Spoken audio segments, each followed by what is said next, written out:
Rritja e çmimeve dhe mungesa e masave konkrete nga qeveria po intensifikuajnë përplasjet politike në vend. Kreu I Socialdemokratëve Filipçe thotë se grupi parlamentar I LSDM-s do të propozojë një paketë ligjesh që do t'i ndihmojnë qytetarët të përballojnë më lehtë pasojat e krizës aktuale ekonomike shkaktuara nga rritja e çmimeve të karburanteve. Прво, закон за намалување на стапката на ДДВ од 18% на 5% за горивата. Понатаму намалување на акцизата за 4 денари.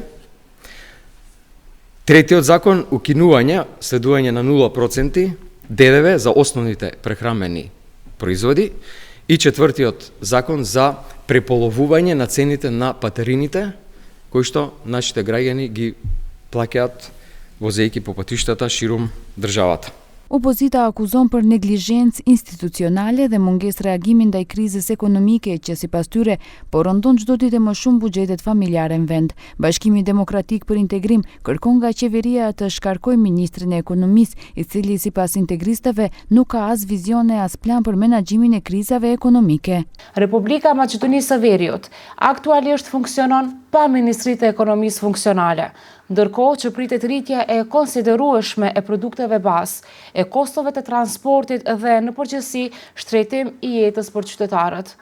Bashkimi Demokratik për Integrim njofton qytetarët se nëse nuk implementohen urgjentisht masat e propozuara, çmimet në përgjithësi mund të rriten mbi 10%, gjë që do të rëndojë ndjeshëm buxhetet familjare në vend.